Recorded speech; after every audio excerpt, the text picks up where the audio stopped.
Well, it actually started in 1872 as the National Bank of Western Arkansas. It is the oldest national bank in the state. It started off with several of the gentlemen in town that were very prominent in business folks that were involved in all kinds of activities here. There was a name change when the bank started in 1872 in the old Adelaide Hall.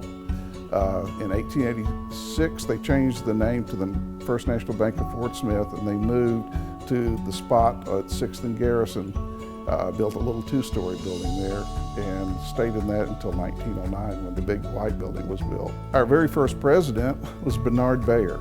Mr. Bayer was from a very wealthy St. Louis family. Bayer Sticks and Fuller Department Store. He was also involved in the Eureka Springs Improvement District that built the Crescent Hotel in Eureka Springs. Second president that we had was a man by the name of George T. Sparks. Of course, the Sparks Hospital was named after the family. Mr. Sparks served as president until his death. The new bank was actually built in 1909, the present building. It's just an amazing fact to think that these gentlemen had the foresight and were risk takers to be able to invest the kind of money that we're talking about to be able to build that building. The next president was Samuel McLeod. Samuel McLeod was my great-great-grandfather. He actually came from New Rochelle, New York, is that right? I forgot that, New Rochelle, New York. He came on a government pack train. He was master of transportation. I think he was only 15 years old to come to the fort. And that was his introduction into Fort Smith. And he was an entrepreneur, he was a risk taker. He did started many businesses. He brought the first streetcar here to Fort Smith. His legacy to me is he was the president who was there when the building was built, our main location there on Garrison, 6th and Garrison. And that was quite a risk at the time, I'm sure. I'm sure a few people thought he was kind of crazy to that big of an investment at the turn of the century in Fort Smith, Arkansas, a small western frontier town, but still today it's paying dividends to us with the iconic look that it has and recognition that it gives us in the community. His son-in-law actually was A.N. Seacard, married his daughter, and A.N. Alfred Napoleon, that's quite a name. At the time, he moved from Wisconsin and met Samuel McLeod's daughter. I don't have the details of how they met, and he came down to Fort Smith and succeeded Samuel McLeod. With my great-grandfather, his legacy to me is he was president of the bank for almost 30 years, I believe, and he guided us through 1914, I believe, until 1942.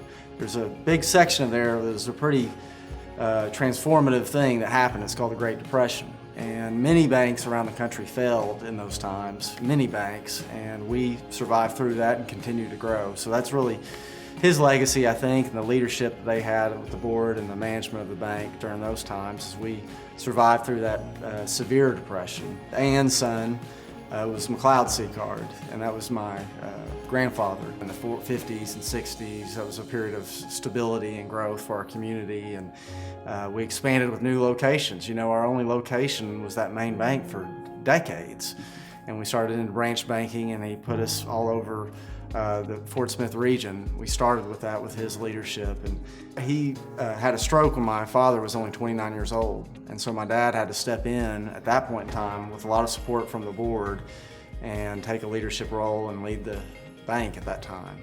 My father was Samuel McLeod Seacard, and then I'm Samuel Timothy after my uncle on my mom's side, so we've kind of kept that name, some part of that original name in our family through 5 generations. So Dad has basically led the bank, Dad and Mon Eccles, his cousin, from that time until my dad passed away in 2011.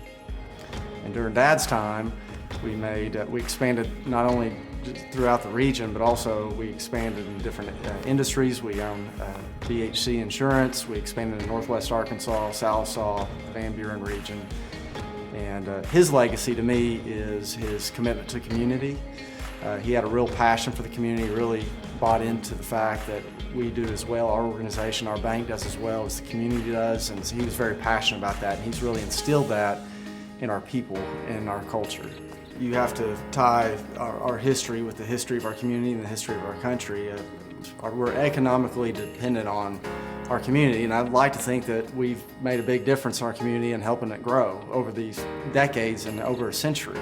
And so I view it, and my father, I learned that from my father, that it's a real partnership. And as partners, we have to help each other and support each other. So it is something that I'm passionate about, and I try to lead by example, and hopefully our team members, our employees, do likewise, and I see that day in and day out.